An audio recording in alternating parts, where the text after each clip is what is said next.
اعوذ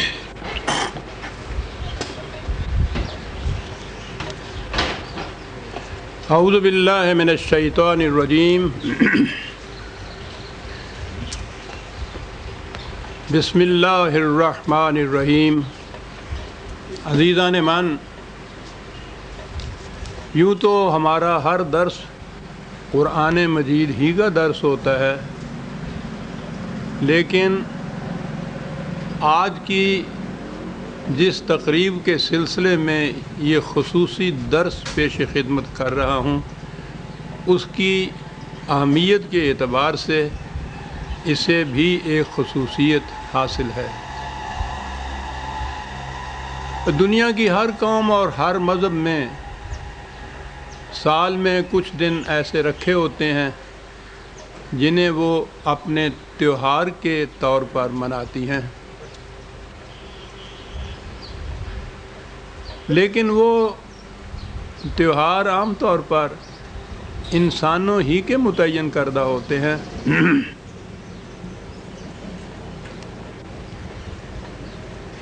یہ خصوصیت ہمارے اس تہوار کو ہی حاصل ہے کہ اس کے منانے کی تاکید خود خدا نے کی ہے۔ تو آپ سوچ لیجئے کہ اسے کس قدر اہمیت حاصل ہے۔ آج کا درس اسی تہوار کے لیے مختص ہے۔ قرآن کریم میں ہے کہ یا ایھا الناس قد جاءتکم موعظۃ من ربکم وشفاء لما فی الصدور۔ اے نو انسان، تو گویا یہ اس درس کی خصوصیت ہمارے ہی لیے نہیں ہے جو مسلمان کہلاتے ہیں، الناس کو خطاب کیا گیا ہے پوری نوع انسانی کے لیے کہ تمہاری طرف تمہارے رب کی جانب سے ایک ایسا ضابطۂ قوانین نازل ہو گیا ہے جو تمہاری نفسیاتی امراض کا علاج ہے۔ وَہُدًى وَرَحْمَةٌ لِّلْمُؤْمِنِينَ، اور ان لوگوں کے لیے اب خصوصیت آ گئی نوع انسان میں سے ان لوگوں کی جو اس کی صداقتوں پر یقین رکھتے ہیں، تو ان لوگوں کے لیے یہ منزل انسانیت تک پہنچنے کی رہنمائی کرتا ہے اور سامان نشو و نما اپنے اندر رکھتا ہے۔ کہا کہ قل بفضل اللہ و برحمتہ، ان سے کہہ دو کہ اس قسم کے ضابطۂ قوانین کا ملنا محض خدا کے فضل و رحمت کے صدقے میں ہے۔ تم کیا پوری نوع انسانی بھی اگر مل کر کوشش کر دی تو اس ضابطے کی ایک شک کے مثل بھی نہ بنا سکتی۔ اتنا بڑا گراں بہا عطیہ دینے کے بعد فرمایا کہ قل بفضل اللہ و برحمتہ، اور اس کے بعد ہے فبذالک فلیفرحوا۔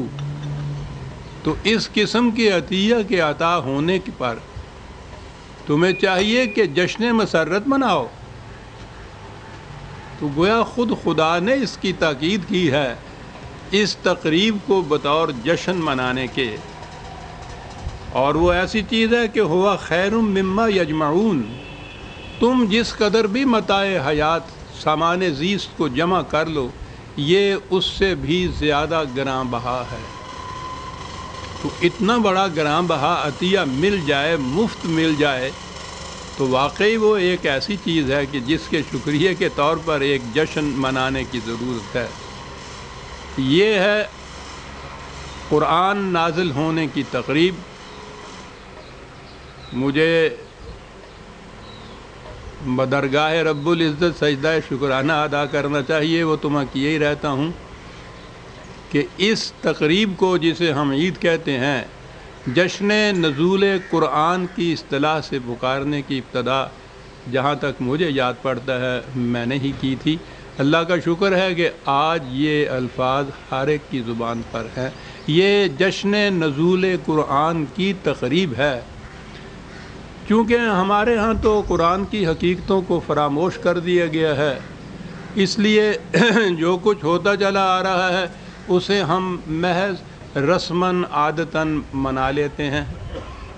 مذہب پرست طبقہ عید الفطر کو ثواب کی غرض سے مناتا ہے، عوام اسے میٹھی عید بھی کہتے ہیں اور سیویوں کی عید بھی کہتے ہیں۔ ڈرتے ڈرتے میں نے یہ لفظ زبان پہ میں لایا ہوں، اس لیے کہ ہمارے ہاں کے جو اب نئے مجتہد ہیں انہوں نے کہا ہے کہ یہ سیویاں کھانا بھی بدعت ہے، خلاف سنت ہے۔ میری مینائے غزل میں تھی ذرا سی باقی، شیخ کہتا ہے کہ ہے یہ بھی حرام ہے ساقی۔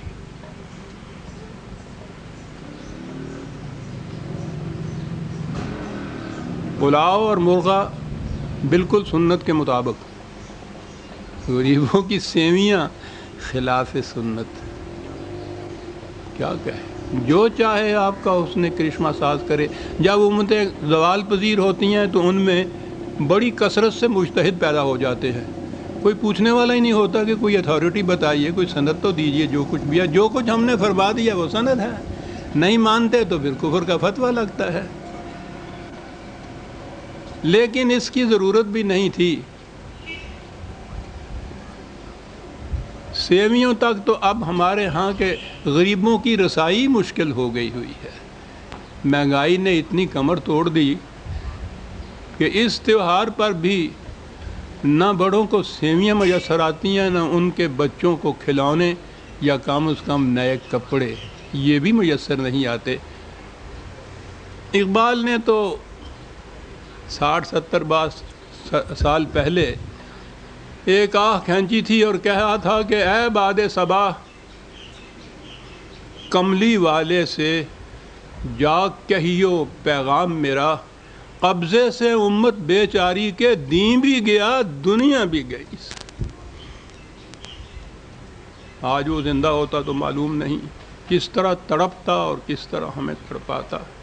اس نے اسی عید کے اوپر کہا تھا کہ ہلال عید ہماری ہنسی اڑاتا ہے۔ وہ تو ہماری ہنسی اڑاتا تھا اور ہم یہاں اسلام کی ہنسی اڑاتے ہیں۔ ان مسائل کو دیکھ کے دنیا کیا کہے گی کہ عورت کو ووٹ کا اول تو حق ہی حاصل نہیں، اگر دینا ہی ہے تو ان کا آدھا ووٹ ہوگا۔ یہ اسلامی نظریات ہم پیش کر رہے ہیں۔ بہرحال گلہ کیا کسی کا۔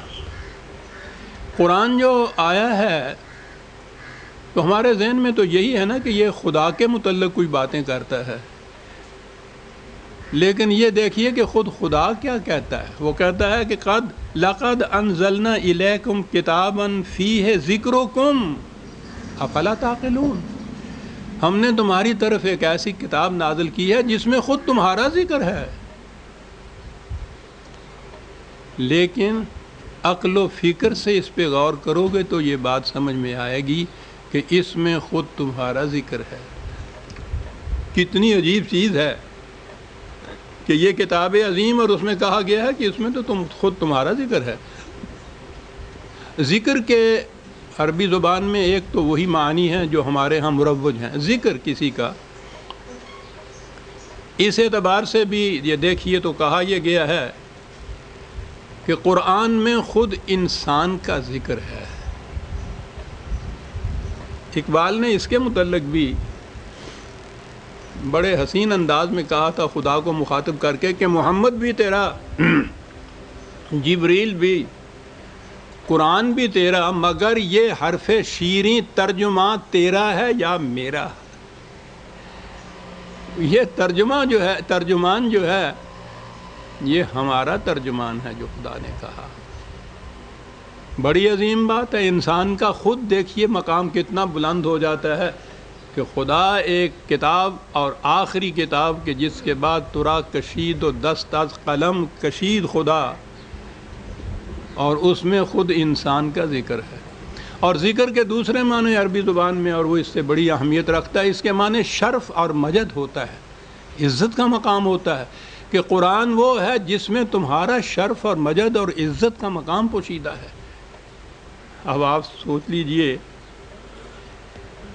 یہ ذکرکم کہنے کے بعد کہا کہ بل اتیناہم بذکرہم فہم